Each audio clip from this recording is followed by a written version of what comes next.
بالقلم نشهد أن لا إله إلا الله وحده لا شريك له ونشهد أن سيدنا ومولانا محمدا عبده ورسوله. أما بعد فقد قال الله تعالى في كلامه المجيد وفرقانه الحميد: أعوذ بالله من الشيطان الرجيم. بسم الله الرحمن الرحيم. وعباد الرحمن الذين يمشون على الأرض هونا وإذا خاطبهم الجاهلون قالوا سلاما. والذين يبيتون لربهم سجدا وقياما. وقال تعالى: ولا تصعر خدك للناس ولا تمش في الأرض مرحا إن الله لا يحب كل مختال فخور. واقصد في مشيك واغضض من صوتك إن أنكر الأصوات لصوت الحمير.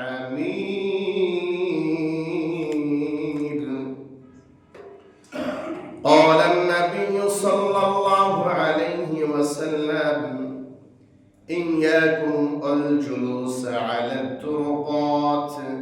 فقالوا: ما لنا بد، إنما هي مجالسنا نتحدث فيها.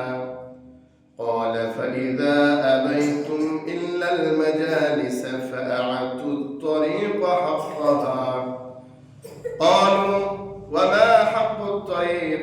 قال: غض البصر وكف الأذى ورد السلام وأمر بالمعروف ونهي عن المنكر. وقال النبي صلى الله عليه وسلم: من تواضع لله رفعه الله فهو في نفسه صغير وفي أعين الناس عظيم ومن تكبر وضعه الله فهو في أعين الناس صغير وفي نفسه كبير حتى لهو أهون عليهم من كلب أو خنزير أو كما قال عليه الصلاة والسلام. وقال تعالى في شان حبيبه: إن الله وملائكته يصلون على النبي يا أيها الذين آمنوا صلوا عليه وسلموا تسليما. اللهم صل على محمد وعلى آل محمد كما باركت على إبراهيم وعلى آل إبراهيم إنك حميد مجيد. اللهم بارك على محمد وعلى آل محمد كما باركت على إبراهيم وعلى آل إبراهيم إنك حميد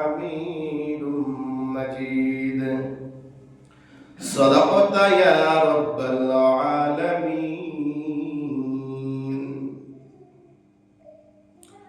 दुआरे आयशा से पलकी दे सजाइया दे आमाई दे सजाइया दे बरई पातार गरम पानीर बरई पातार गरम पानीर गोसल साइरा दे दुआरे आयशा से पलकी दे सजाइया दे आमाई दे सजाइया दे আতর গোলাপ সুরমা মাখাও শেষবারের মতো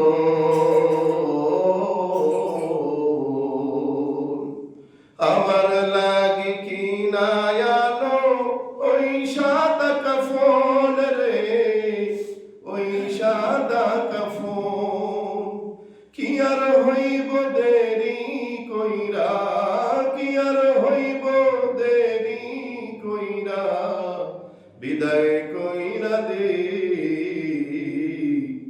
দুয়ারে আইসা সে পলকি দে সাজাইয়া দে আমায় দে সাজাইয়া দে 3.5 হাত মাটির ঘরে রাইখায়া শোভা এ ঘর ছাড়া অন্য কোথাও যাবার উপায় নাই রে যাবার উপায় নাই বাঁশের ছাউনি বিছাইয়া বাঁশের ছাউনি বিছাইয়া দাফন সাইরা দে দুয়ারে আইসা সে পালকি দে সাজাইয়া দে দুয়ারে আইসা সে পালকি দে সাজাইয়া দে আলহামদুলিল্লাহ আল্লাহ রাব্বুল আলামিনের অশেষ মেহেরবানি এবং শুকরিয়া যে মালিক আমাদেরকে আজকে জুমার দিন পবিত্র একটি সম্মানিত একটি দিনে জুমার সালাত আদায়ের জন্য আমাদেরকে মসজিদ আসার তৌফিক দান করেছেন এজন্য সকলেই খুশি হয়ে দিল থেকে বলছি আলহামদুলিল্লাহ লক্ষ কোটি দরুদ এবং সালাম বর্ষিত হোক আকায়ে নামদার তাজদার মদিনা সরদারে আলম খাতামুন নবিয়্যিন আহমদে মুস্তাফা হযরতে মুস্তাফা মুহাম্মদুর রাসূলুল্লাহ সকলেই বলছি সাল্লাল্লাহু আলাইহি ওয়াসাল্লাম সম্মানিত হাজির আল্লাহ রাব্বুল আলামিন তার বান্দাদেরকে সৃষ্টি করার পর দুইটি গুণ দিয়েছেন একটি ভালো গুণ একটি বদ গুণ কয়টি গুণ একটি ভালো একটি খারাপ একটা নেগেটিভ একটা পজিটিভ এবং এই দুইটা গুণ একটা আল্লাহর কাছে অতি প্রিয় আর একটা আল্লাহর কাছে অতি ঘৃণিত একটা আল্লাহর কাছে প্রিয় আর একটা শয়তানের কাছে প্রিয় কি দুইটি গুণ হতে পারে জানা আছে আজকে আমরা এই বিষয় নিয়ে আলোচনা করব ইনশাআল্লাহ এক নম্বরের গুণ হলো বিনয় কি বিনয় দুই নাম্বার হলো অহংকার এক নম্বরে বিনয় দুই নম্বরে অহংকার বিনয় যেই ব্যক্তির মধ্যে পাওয়া যায় যেই বান্দা বিনয়ী হয় আল্লাহ তাআলা তাকে ভালোবাসেন আর যেই ব্যক্তির মধ্যে অহংকার আছে আল্লাহ তাআলা তাকে ঘৃণা করেন এবং শয়তান সেই ব্যক্তিকে বেশি পছন্দ করে হযরত আদম আলাইহিস সালাতু ওয়াস সালাম আল্লাহ রাব্বুল আলামিনের হুকুম অমান্য করেছিলেন কোথায় কোন জায়গায় জান্নাতে শয়তানও আল্লাহ রাব্বুল আলামিনের হুকুম অমান্য করেছিলেন দুইজন ব্যক্তি আল্লাহর হুকুম অমান্য করেছেন কিন্তু ফয়সালা নেওয়ার ক্ষেত্রে আল্লাহ রাব্বুল আলামিন দুইজনের ব্যাপারে দুই রকমের ফয়সালা নিয়েছেন সিদ্ধান্ত গ্রহণ করেছেন আল্লাহু আকবার দুইজনই আল্লাহর হুকুম অমান্য করলেন। কেমন হুকুম অমান্য করলেন? এবং দুইজনের ভেতরে একজনকে আল্লাহ তাআলা মাফ করে দিলেন এবং একজনকে আল্লাহ তাআলা কিয়ামত পর্যন্ত তাকে লানতের তখ্ত, তাকে অভিশপ্ত মারদূত বলে বিতাড়িত করলেন জান্নাত থেকে। সাইয়্যিদুনা আদম আলাইহিস সালাতু ওয়াস সালাম, আল্লাহ রাব্বুল আলামিন যখন আদম আলাইহিস সালাতু ওয়াস সালামকে তৈরি করলেন, সমস্ত ফেরেশতাদেরকে সামনে ডাক দিয়ে বললেন, ওয়া ইয কুলনা লিল মালাইকাতি ইসজুদু লি আদম ফাসাজাদু ইল্লা ইবলিস আবা ওয়াস্তাকবারা ওয়া কানা মিনাল কাফিরিন। আল্লাহু আকবার। আল্লাহ রাব্বুল আলামিন যখন আদম আলাইহিস সালাতু ওয়াস সালামকে বানানোর পর সমস্ত ফেরেশতা মণ্ডলীকে বললেন, আদমকে সিজদা করো। সবাই সিজদা করলো। ফাসাজাদু ইল্লা ইবলিস, কিন্তু ইবলিস ছাড়া সবাই সিজদা করলো, ইবলিস করলো না। আবা ওয়াস্তাকবার, কারণ সে অহংকার করলো, হিংসা করলো, যার কারণে আল্লাহ রাব্বুল আলামিন তার ব্যাপারে ফয়সালা দিলেন, ওয়া কানা মিনাল কাফিরিন, যে আল্লাহর এই হুকুম অমান্য করার কারণে শয়তান কাফের হয়ে গেছে। দুনিয়াতে যেই ব্যক্তি আল্লাহকে অস্বীকার করে, আল্লাহর হুকুমের অমান্য করে, আল্লাহর ফয়সালাকে পরোয়া করে না, বিরুদ্ধাচরণ করে, যে ব্যক্তি কাফের হয়ে যায়, সে যদি তওবা করে পুনরায় ঈমান না আনে, ওই কুফরির হালতে যদি সে মৃত্যুবরণ করে, বিনা হিসাবে জাহান্নাম। নাউযুবিল্লাহ। তাহলে শয়তান আল্লাহর হুকুম অমান্য করার কারণে আল্লাহ বললেন সে কাফের। পক্ষান্তরে আদম আলাইহিস সালাতু ওয়াস সালামকে বানানোর পর আল্লাহ রাব্বুল আলামিন বললেন, ইয়া আদম উসকুন আনতা ওয়া যাওজুকাল জান্নাতা ওয়া কুলা মিনহা রাগাদান হাইসু শি'তুমা ওয়া লা তাকরাবা হাযিহিশ শাজারাতা ফাতাকুনা মিনাল যালিমিন। আল্লাহু আকবার। পক্ষান্তরে আদম এবং তার স্ত্রী হাওয়া আলাইহিস সালামকে আল্লাহ তাআলা বললেন, আদম, তুমি এবং তোমার স্ত্রী জান্নাতের মধ্যে বসবাস করো, ওয়া কুলা মিনহা রাগাদান হাইসু শি'তুমা, যেখান থেকে খুশি, যত খুশি ইচ্ছে মতো খাও, ঘুরো বেড়াও, কোনো সমস্যা নেই। ওয়া লা তাকরাবা হাযিহিশ শাজারা, কিন্তু খবরদার ওই যে একটা গাছ দেখা যায়, খবরদার ওই গাছের ধারের কাছেও তোমরা যাবে না। যদি যাও ফাতাকুনা মিনাল যালিমিন। পক্ষান্তরে আদম আলাইহিস সালাতু ওয়াস সালাম আল্লাহর হুকুম অমান্য করে ওই গাছের শুধু নিকটেই গেলেন না, বরং ওই গাছের ফল পর্যন্ত ভক্ষণ করলেন। বলেন তো আল্লাহর হুকুম অমান্য করছে কি করে নাই? কিন্তু আল্লাহ তাআলা আদমকে কাফের বললেন না, বরং বললেন ফাতাকুনা মিনাল যালিমিন, তোমরা জালেম হয়ে গেছো। জালেম যে হয়, যেহেতু ঈমানদার, ঈমান যদি তার থাকে, জুলুম করলেও সে যদি মারা যায় ঈমানের কারণে, আল্লাহ তাকে জান্নাত দিয়ে দিবে।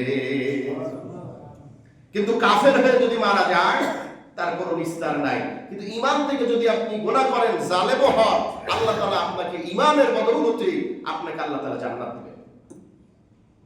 এবার আসল মজার দিকে আমরা যাই। তাহলে ইবলিস এবং আদম দুইজনই আল্লাহর হুকুম অমান্য করলেন, এটা আমরা পরিষ্কার কোরআন থেকে জানতে পারলাম। কিন্তু ফায়সালা আল্লাহ তাআলা দুইজনের ব্যাপারে দুই রকম কেন হলো? আসল রহস্যটা এখন পাওয়া যাবে, ঠিক কি না? এবার চলুন আমরা এখন এই দুইটা বিষয়ের একটু ব্যাখ্যা করি। ইবলিস কেন কাফের হয়ে গেল আল্লাহর হুকুম অমান্য করার কারণে? আল্লাহ রাব্বুল আলামিন ইবলিসকে জিজ্ঞাসা করলেন, যে শয়তান, কিসে তোকে আদমকে সিজদা করতে বাধা দিল, নিষেধ করলো? আমার হুকুম তুমি অমান্য করলে কেন, কি কারণে? শয়তান এই জায়গায় 8টা যুক্তি দেখানোর কারণে বরবাদ হয়ে গেছে। কয়টা যুক্তি? 8টা। এই 8টা দোষ যদি কোনো মানুষের ভেতরে থাকে, সে কোনোদিন জান্নাতে যাইতে পারবে না। 1 নম্বরে শয়তান বলল,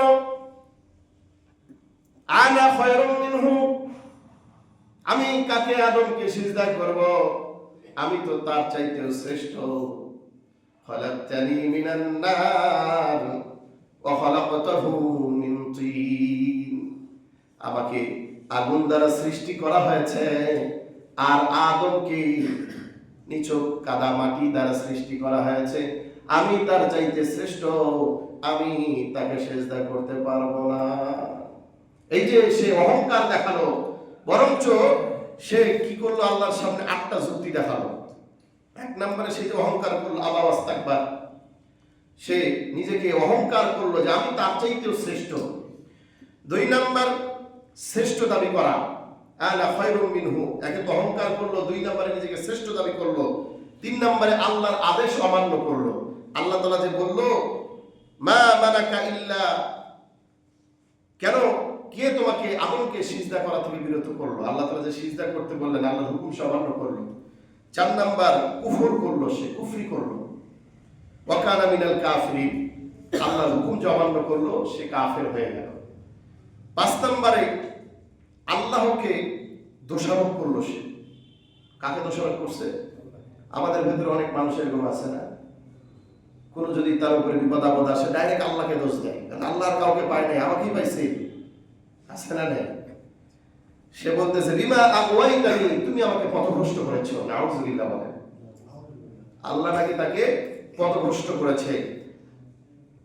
6 নাম্বার, সে হিংসা করলো আদমকে সে হিংসা করছে, যে তাকে সে একটা সামান্য নিচু এটা কাদা, আর আমি আগুন তো সবসময় ঊর্ধ্বমুখী, মাটি তো নিচের দিকে থাকে, তার চাইতে শ্রেষ্ঠ, আমার সাথে তার তুলনা হয় না। 7 নাম্বার, তর্ক করলো আল্লাহ তাআলার সঙ্গে, ইস্তাকবারতুম, আল্লাহর সঙ্গে সে তর্কে গেল, যুক্তি দেখাতে লাগলো একটার পর একটা।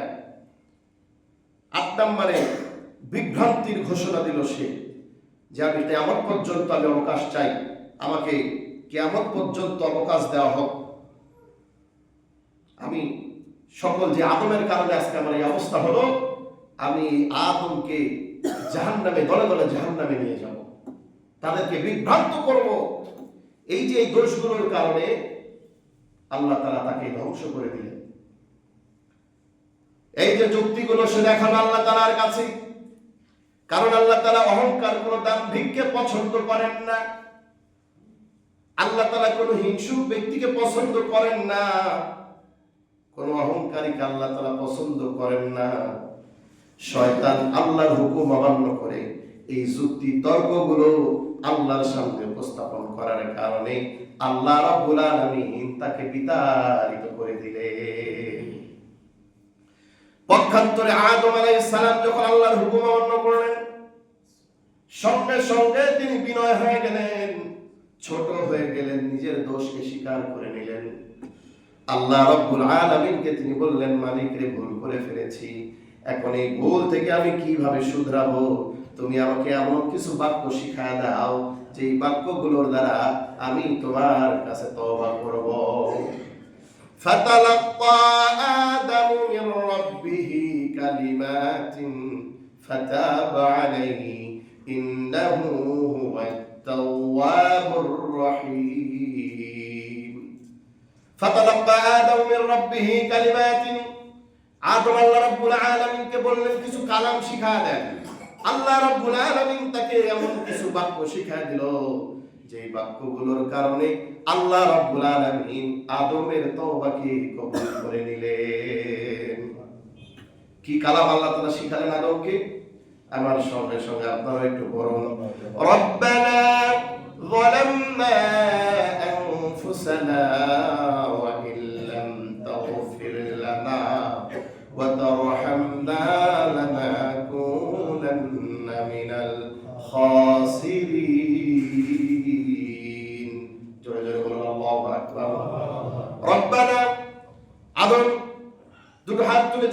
ফেলে দিয়ে মালিককে ডাকছেন, রব্বানা, হে আমাদের রব, যালামনা, আমরা জুলুম করেছি, আনফুসানা, আমাদের নিজেদের উপরেই আমরা জুলুম করেছি, ওয়া ইল্লাম তাগফির লানা, যদি আপনি আমাদেরকে ক্ষমা না করেন, ওয়া তারহামনা, এবং যদি আমাদের উপরে আপনি রহম না করেন, দয়া না করেন, লানাকুনান্না মিনাল খাসিরিন, তাহলে আমরা ধ্বংস হয়ে যাব, আমরা ক্ষতিগ্রস্ত হয়ে যাব।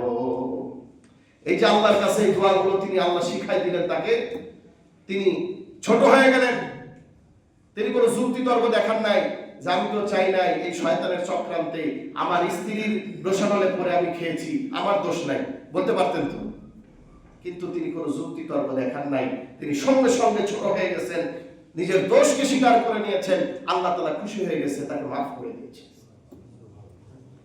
এই জন্য দুনিয়ার মধ্যে যে বান্দাটা বিনয় হয়, ছোট হয়, আল্লাহ রাব্বুল আলামিন তার মর্যাদাকে বাড়া দেন। আল্লাহ তাআলা এই জন্য বলেন, রহমানের প্রিয় বান্দা, দুনিয়ার মধ্যে রহমানের যারা প্রিয় বান্দা হবে তাদের এক নাম্বার গুণ হবে তারা দুনিয়ার মধ্যে সর্বোচ্চ বিনয়ের পরিচয় দিবে। এবার আসুন, আমরা রহমানের প্রিয় বান্দা হতে চাই কি চাই না?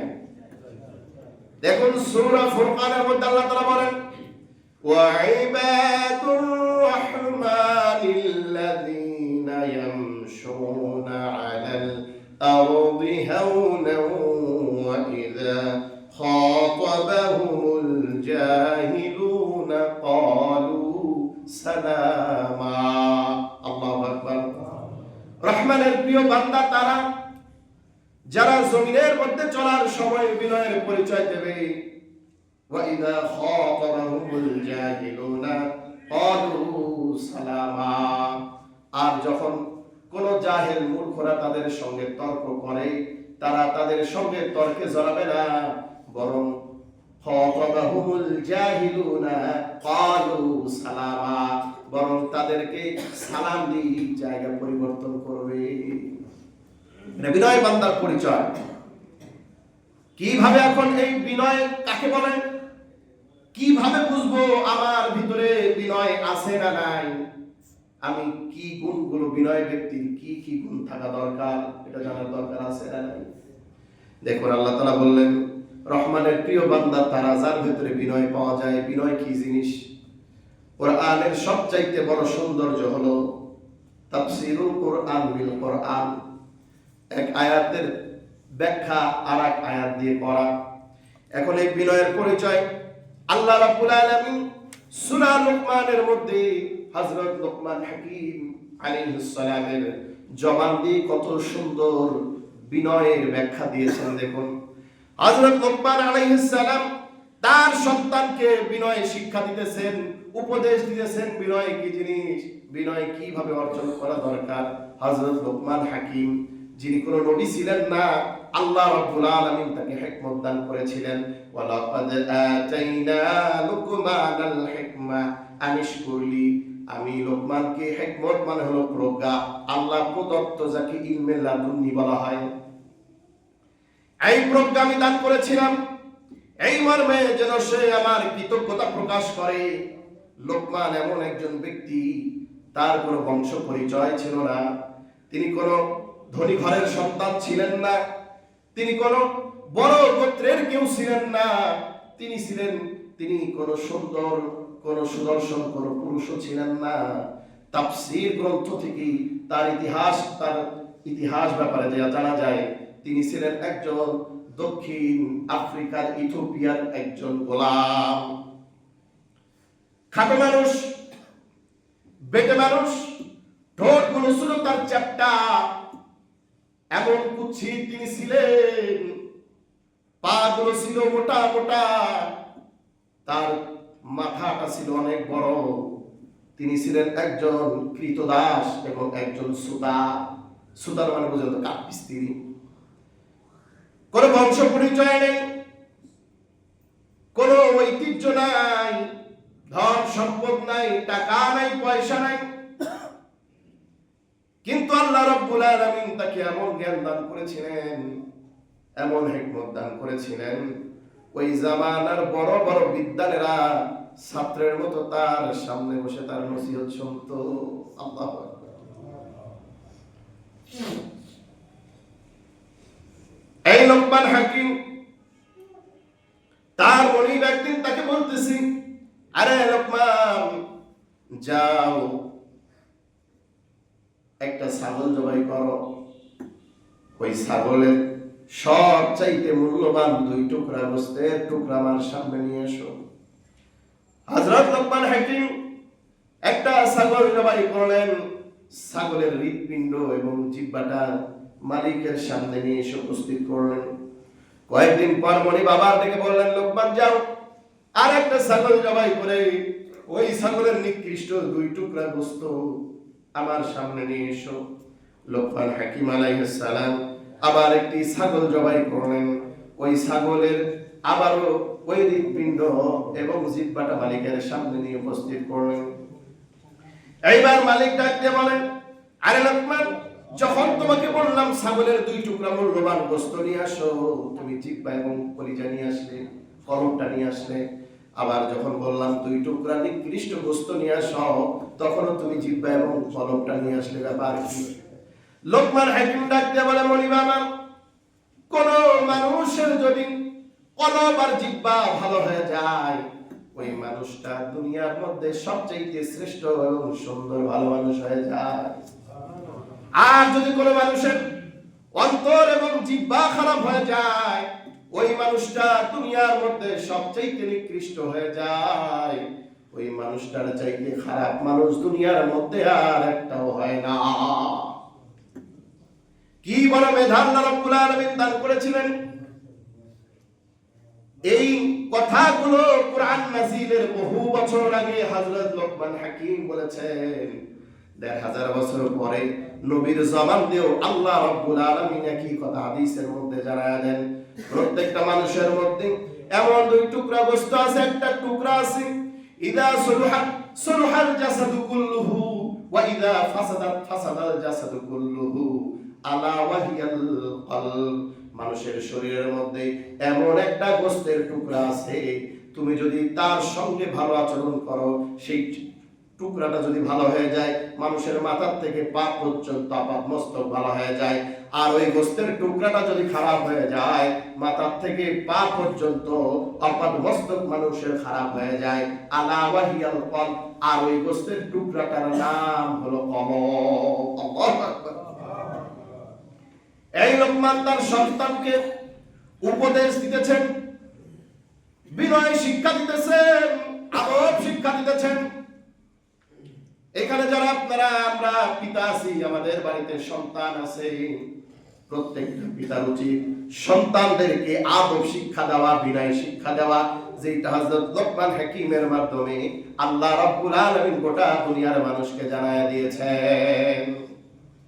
হযরত লোকমান তার সন্তানকে উপদেশ দিতেছে, ওয়ালা তুসাইর খাদ্দাকা লিন-নাসি ওয়ালা তামশি ফিল আরদি মারহা ইন্নাল্লাহা লা ইউহিব্বু কুল্লা মুখতালিন ফাখুর।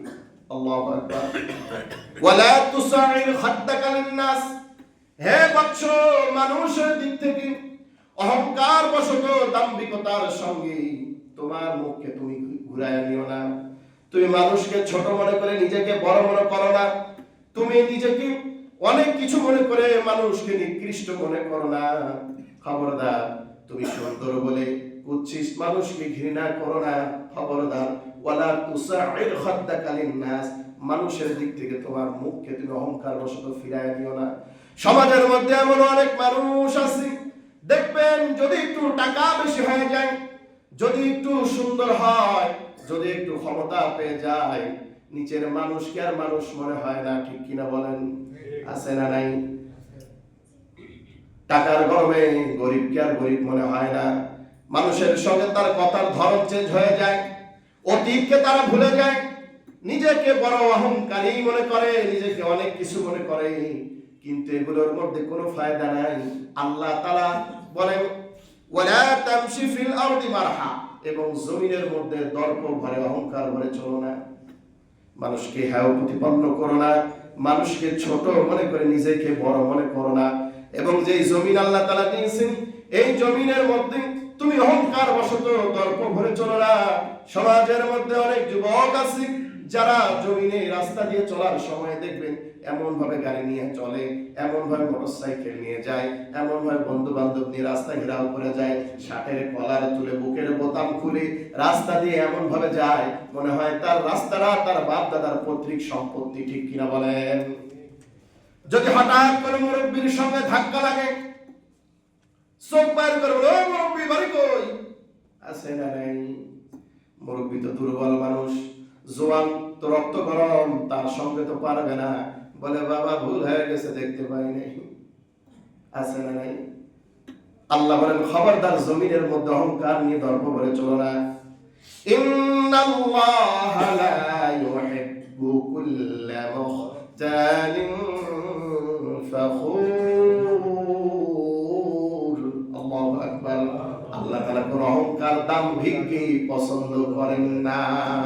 ঠিক কিনা বলেন? আবার আল্লাহ তাআলা বলেন ওয়ালা তামশি ফিল আরদি মারহা ইন্নাকা লান তাখরিকাল আরদা ওয়া লান তাবলুগাল জিবালা তুলা।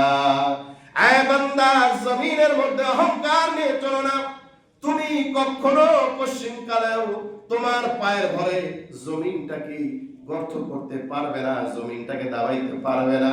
আবার এমন অহংকার করে নিজেকে বড় মনে করো না, তুমি কখনো পাহাড় সমান পর্বতের সমান উচ্চ হতে পারবে না। খবরদার, বিনয় নিয়ে চলবে, বিনয় নিয়ে চলবে। তাহলে হযরত লোকমান তার সন্তানকে বললেন, অহংকার বশত দাম্ভিকতার সঙ্গে মানুষের কাছ থেকে তোমার চেহারাকে ফিরায় নিও না, অর্থাৎ মানুষকে হেয় প্রতিপন্ন করবে না, মানুষকে ছোট মনে করবে না। 2 নাম্বার, জমিনের মধ্যে দর্প ভরে চলবে না। এরপরে বললেন ওয়াকসিদ ফি মাশিকা ওয়াগদুদ মিন সাউতিকা ইন্না আনকারাল আসওয়াতি লাসাউতুল হামির। আল্লাহু আকবার। এই বাক্যগুলো আরো ভয়ঙ্কর, আরো কঠিন। দেখুন আল্লাহ তাআলা এবার কি বলতেছেন, ওয়াকসিদ ফি মাশিকা, তোমার চলার মধ্যে সমতা বজায় রেখে চলো। সমতা মানে বুঝেন? জমিনে যখন চলবেন একেবারে ধীরে ধীরেও হাঁটবে না, আবার মাজাকে কেরাত করে বেঁকা চাকা করেও হাঁটবে না। সহিহ মুসলিমের মধ্যে আসছে আল্লাহ রাসূল এমন ভাবে রাস্তা দিয়ে হাঁটতেন মনে হতো জমিনটাকে উপর থেকে নিচের দিকে কেউ নেমে আসতেছে, জমিনটাকে তার জন্য গুছিয়ে নেওয়া হচ্ছে। হযরত ওমর ইবনে খাত্তাব রাদিয়াল্লাহু তাআলা আনহু একদিন দেখলেন এক যুবক রাস্তা দিয়ে মাজাকে হেলায়া দুলায়া হাঁটতেছে। আছে না নাই? দেখুন বর্তমান যুবকেরা এমন ভাবে মাজা হেলায়া দুলায়া এমন ভাবে হাঁটে মনে হয় ওই মাজা বেঁকা হয়ে গেছে, পূজা হয়ে গেছে, হারমার খায় করে এইভাবে হাঁটে। আছে না নাই? এক যুবক দেখতেছেন রাস্তা দিয়ে এইভাবে মাজা বেঁকা বুকা করে হাঁটতেছে। উনি হাতে একটা লাঠি নিয়েছেন, লাঠি নিয়ে যুবককে ধমক দেন, তুমি কি রোগা নাকি? সোজা হয়ে হাঁটো। লাঠি নিয়ে ধমক দিয়ে যুবককে শাসন করে সোজা হয়ে হাঁটো। আর আমরা মাজা মোজা কাটপিট করে দিয়ে হাইটে মনে করি যে বিশাল বড় স্টাইল এসেছে, সেলিব্রিটি হয়ে গেছে। এটা বিনয়ের পরিচয় নয়। ওয়াকসিদ ফি মাশিকা ওয়াগদুদ মিন সাউতিকা, এবং তোমার গলার আওয়াজকে নমনীয় করো, উচ্চ আওয়াজ করো না। কথা বলার সময় গলাবাজি করা যাবে না, আওয়াজকে ছোট করতে হবে, কথায় কথায় চিৎকার করা যাবে না। কেন? ইন্না আনকারাল আসওয়াতি লাসাউতুল হামির। অধিক কণ্ঠস্বর, মানুষের গলার আওয়াজ যেমন স্বাভাবিকের চাইতে বেশি হয়, আল্লাহ তাআলা বলেন এটা হলো গাধার আওয়াজ। দেখবেন গাধার আওয়াজ শুনেছেন আপনারা? গাধা কিন্তু বিকট আওয়াজে চিৎকার করে, তার আওয়াজ কিন্তু কেউ পছন্দ করে না। তো সমাজের মধ্যে যে মানুষগুলোর আওয়াজ, গলার আওয়াজ অতিরিক্ত, মিষ্টি কথা তার মিষ্টি গলার মধ্যে নাই, স্বরটাই হলো তার গাধার মতো, আল্লাহ তাআলা এরকম আওয়াজ তারা পছন্দ করেন না। আমরা হর হামেশায় অনেক সময় লক্ষ্য করি, বিশেষ করে মসজিদে অনেকেই আছেন, মসজিদে ঢুকে সামান্য কোনো কিছু এমনি কথা বললেও জোরে জোরে চিৎকার করে করে কথা বলে। আছে না? খবরদার, এটা আল্লাহ তাআলা পছন্দ করেন না। আল্লাহ রাসূল বলতেছেন আমরা কোন নিকৃষ্ট জিনিসের উদাহরণ হতে পারি না, ইমানদার মুমিন এ সব সময় ভালো জিনিসের উদাহরণ হবে, নিকৃষ্ট কোনো জিনিসের উদাহরণ হবে না। ইন্না আনকারাল আসওয়াতি লাসাউতুল হামিদ, অধিক কণ্ঠস্বর এটা হলো গাধার কণ্ঠস্বর। আল্লাহ তার এই আওয়াজকে পছন্দ করেন না। সুতরাং লোকমান হাকিমের জবান দিয়ে আল্লাহ তাআলা বিনয় বোঝাচ্ছেন সন্তানকে, সন্তান কথা বলার সময় গলার আওয়াজকে নিচু করবে, গলার আওয়াজকে উঁচা করবে না। আমরা তো কথায় কথায় কিছু হলেই গলার আওয়াজকে বাড়ায়া দেই, হাই ভোল্টেজ, আবার গালাগালিও শুরু হয়ে যায়, আছে না নাই? যত বেশি আওয়াজকে ছোট করবেন তত বেশি আপনার রাগটা নির্মূল হবে। আর যত গলার আওয়াজ বাড়বে রাগ তত বাড়বে, আর রাগ যত বাড়বে শয়তান তত খুশি হবে, ঠিক কিনা? এই জন্য বিনয় নিয়ে আসতে হবে।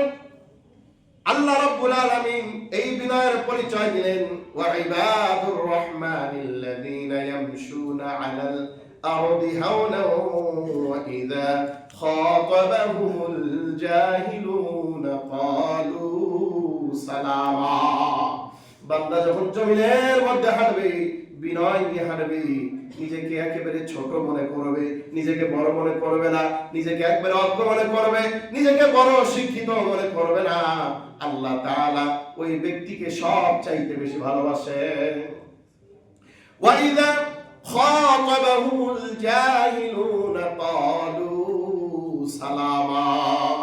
আর যখন জাহেল মূর্খ ব্যক্তি তাদের সঙ্গে তর্ক করে, রহমানের প্রিয় বান্দাদের সঙ্গে, যারা নিজেকে রহমানের প্রিয় বান্দা দাবি করবে, তারা কখনো কারোর সঙ্গে তর্কে জড়াবে না, বরং তারা বলবে, ভাই আসসালামু আলাইকুম, আপনি ঠিক, আমি যাই।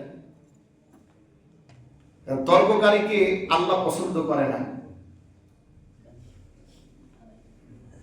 তাহলে বিনয় কি জিনিস? 5টা গুণ যদি কোনো ব্যক্তি অর্জন করতে পারে, রাস্তায় চলার পথে আপনার বিনয় কিভাবে প্রকাশ পাওয়া যাবে?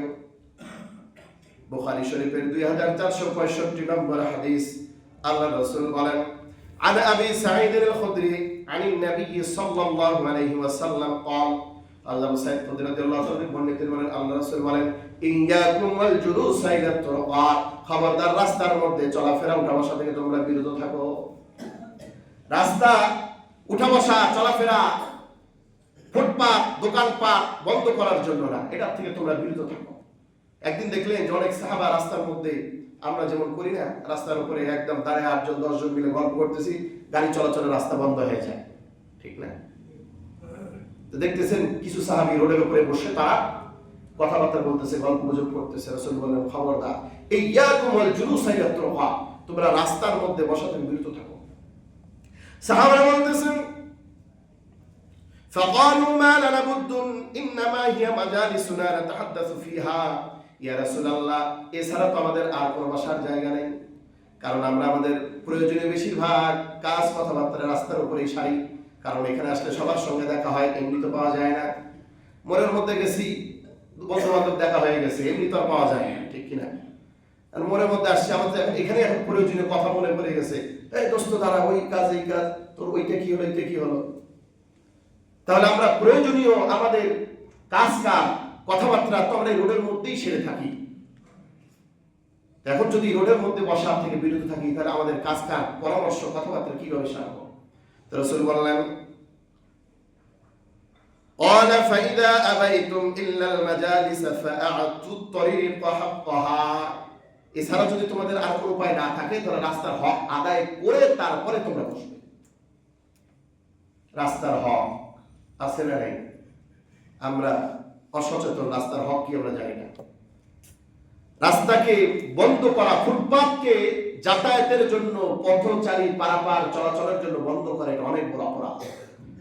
আজকে আমরা লক্ষ্য করলে দেখতে পাই প্রত্যেকটা ফুটপাতগুলি অবৈধ স্থাপনা, দোকান পাট, হকার, বিভিন্ন যে অটো চালক যারা, আপনারা মোড়গুলো আমরা দেখি এমন হয় বন্ধ করে, রাস্তা দিয়ে চলা যায় না। বেশিরভাগ অ্যাক্সিডেন্ট, মানুষের প্রাণহানি হচ্ছে এই ধরনের অবৈধভাবে রাস্তা দখল করার কারণে, ঠিক কিনা বলেন? কোন নিয়ম কানুন না মানার কারণে। আমরা যদি কোরআন হাদিসকে ফলো করে চলতাম, তাহলে আর এই সমস্যাগুলো হতো না। আজকে রাস্তায় চলা যায় না, ফুটপাত দখল, রোড দখল, বাজার দখল, সব জায়গায় রাস্তা দিয়ে চলার কোনো সুযোগ নাই। আল্লাহ রাসূল বলেন, তাহলে রাস্তার হক যদি আদায় করো, রাস্তার হক আদায় করলে তোমরা তোমাদের কার্য প্রয়োজনীয় কাজকর্ম রাস্তার মধ্যে সারতে পারবে। সাহাবারা জিজ্ঞাসা করছেন, ক্বালু ওয়া মা হাক্কাত তরিক, আয় রাসূল রাস্তার হক কি? এবার আপনি তাহলে বলুন যে রাস্তার হক কি, কোন হকগুলো? ওই যে বিনয়, রাস্তা দিয়ে চলার সময় যে বিনয়ের পরিচয় দেবে, আপনি রাস্তায় চলার সাথে যে বিনয়ী বান্দা, রহমানের প্রিয় বান্দা, আপনি বিনয় কিভাবে অর্জন করবেন চলার পথে, এইবারে হাদিসের মধ্যে আল্লাহ রাসূল বলে দিচ্ছেন, মনোযোগ দিন। এক নম্বরে রাসূল বললেন গদ্দুল বাসারি, চক্ষু অবনত রাখবে। আমাদের চক্ষু তো আসমানের দিকে থাকে, নিচের দিকে থাকে না। একবার ডানে একবার বামে, কোথায় সুন্দরী, কোথায় মারামারি, কোথায় গন্ডগোল, মোবাইল ভিডিও করব, আছে না নেই? আল্লাহ রাব্বুল আলামিন বলেন, ওয়াকুল লিল মুমিনিনা ইয়াগুদ্দু মিন আবসারিহিম, ও নবী আপনার উম্মতদের মধ্যে যারা মুমিন তাদেরকে বলুন তারা যেন তাদের চক্ষুকে অবনত রাখে। মুমিন বান্দা রাস্তা দিয়ে যখন চলবে তার চোখ থাকবে জমিনে, মনে হবে যে তার কিছু হারায় গেছে, সে খুঁজতেছে। আসলে তো আমরা ঈমান হারা, ঠিক কিনা বলেন? আমরা ঈমান হারা, আমাদের চক্ষুকে আমরা হেফাজত করব। রাতের বেলা যখন রাস্তায় দুই দিক থেকে বাস ট্রাক আসে, হেডলাইট তো হাই হয়ে থাকে, যখন দেখবেন দুইটা গাড়ি সামনাসামনি হয়ে যায়, দুই গাড়ির হেডলাইট কিন্তু তারা ডাউন করে দেয়, ঠিক কিনা? যদি হাই হয়ে থাকে কিছুই দেখা যায় না, অ্যাক্সিডেন্ট হওয়ার সম্ভাবনা আছে না নাই? আমি এরকম প্রায় মাঝে মাঝে বাইক নিয়ে চলার সময় বিপদের মধ্যে পড়ি। সামনের সিগন্যাল দিলেও তারা বুঝে না যে লাইটটাকে ডাউন করতে হবে, কিছুই দেখা যায় না, ডাইরেক্ট চোখের মধ্যে এসে লাগে। আপনি কোথায় গিয়ে কার সঙ্গে মারবেন, আপনার প্রাণহানি হওয়ার সম্ভাবনা আছে না নাই? আর যখন উভয় লাইটকে নিচু করে দেয়, তখন রাস্তা দেখে পার হতে আর কোনো সমস্যা থাকে না। তো মানুষের চোখ হচ্ছে হেডলাইটের মতো।